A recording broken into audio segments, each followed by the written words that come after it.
So what is niche?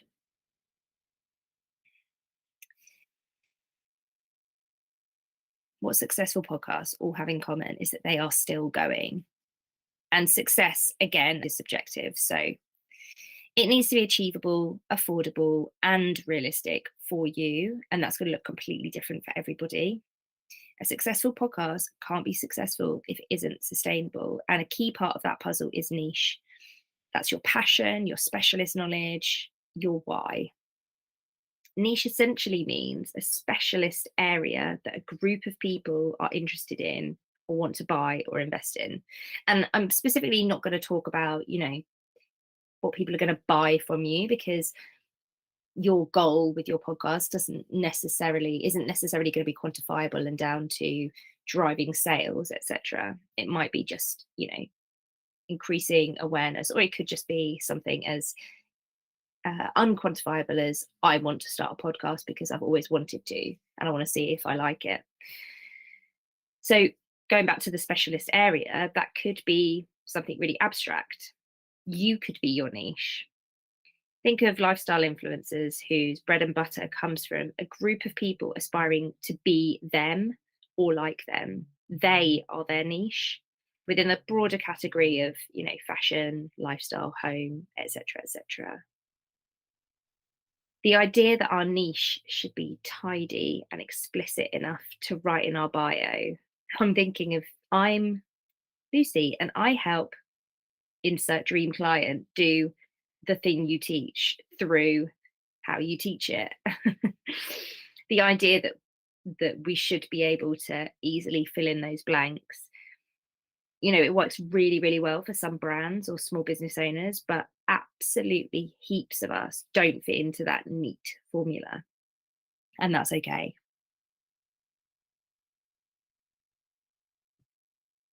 So, with all that said, I want to dive straight into unpicking your niche story.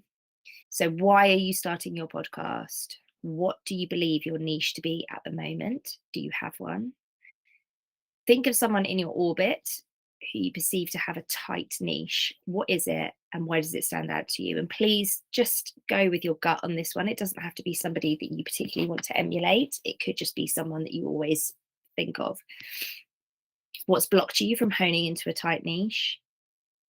How would your goals change if you nailed your niche? So if you were that person that somebody else was saying, oh my goodness, they have such a tight niche, how do you imagine that your goals would be different? As in, what could you achieve? And lastly, imagine you published your very first podcast episode yesterday. It came out yesterday. It was amazing. What's the title? That one's a bit harder. Okay, so this ties us neatly into passion, because passion is the only thing that's going to get you through. Regardless of whether this is a hobby or whether it's a business venture or both, the only thing standing between your podcast and those that are on the market right now, those who you might be already considering successful, is that they're still going, they're sustainable, they've sustained them. Podcasting can be an absolute beast of tasks, and Marie already alluded to that. Although you can ostensibly do the lot for free and without any fuss, the reality is that you might not have the budget to outsource editing or the admin. So, what gives is your time and your energy. And if, like Marie, you have an idea of the type of podcast that you want to create and something you're passionate about is the post production and the bells and whistles, then you know it's going to take time. What's going to push you through when you literally cannot be asked to sit down and record an episode or edit it or upload it, write the show notes for it, promote it? Your passion. We've all heard that Confucius saying, choose a job you love and you'll never have to work a day in your life. While this is wildly misappropriated in pop culture, the message does ring true. When you're doing something that you love, it kind of means removing the barrier of effort, or at least subduing the barrier of effort. So if you're worried that your passion isn't clear or isn't actually what you'd planned to podcast about, like Francesca, I want you to think a little less obviously. And I'm hoping that the exercise coming up is going to help you frame your passion and podcasting in a different light. And I just want to say at this stage, I didn't do any of these things when I started. I think I probably did do them. I just did them intuitively and I didn't think about them when I was doing them. So it felt quite haphazard. Looking back in hindsight, I can pick apart the strands of what was happening. But I didn't sit down and do things a chronological, clear way in the way that I'm teaching you. But what I'm bringing to the table is the self-awareness of how the things that worked in my podcast did work, and my experience of bringing clients' podcasts to life or empowering them to do it themselves. And believe me, everything that you are thinking, all the blocks, I have heard them before. So the next reflective exercise is your passion. What do you love to do in your free time, or that you do even if you weren't getting paid for it? What do people regularly tell you you're good at? And it doesn't have to be a task, something obvious. It could just be that you're a good listener, or that, anything. What would you love your podcast to help you to do? For example, make more money, have more time at home, connect with experts in your niche, etc., etc. Try out audio content, just have a podcast. I wanted to tell you about an exception to this rule of your passion. So, for instance, let's just say, and this is a ridiculous example, so just bear with me. Say your business was selling Christmas tree storage boxes. This actually is a real example, but it's just not my example. It's somebody I read online, their first business was selling Christmas tree storage boxes. While they weren't exactly passionate about the product, it being a storage box for a Christmas tree, what they were passionate about was running a successful business and helping their audience find the perfect product. So their passion in that instance was it wasn't obvious. It wasn't literally the product.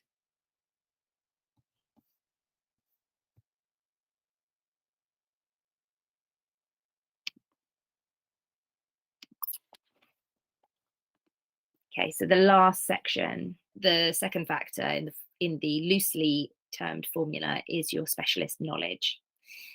Lots of people mistake their niche to just be this, just their specialist subject. So, for example, somebody might say that my niche is podcasting, and it's not. It's not just that.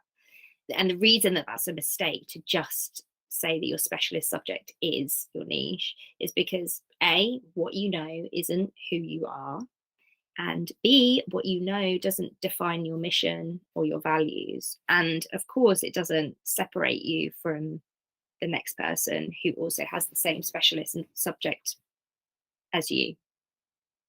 There are a lot of people in the business coaching world, for example, that how their clients find them and how they know they're the right coach for them is very rarely down to their specialist knowledge. And I would also argue that, rightly or wrongly, it's not always down to the credentials that they have or the experience that they have.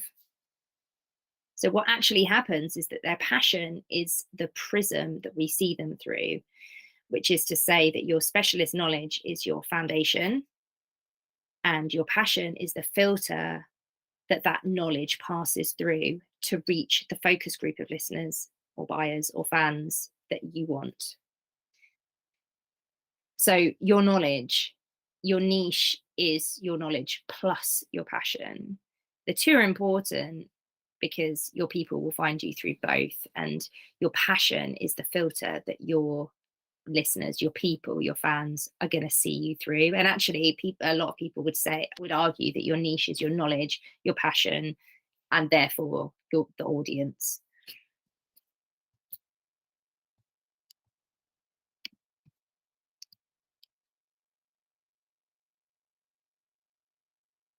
So let's put it together. When it comes to podcasting, your specialist knowledge will be framed by your goals.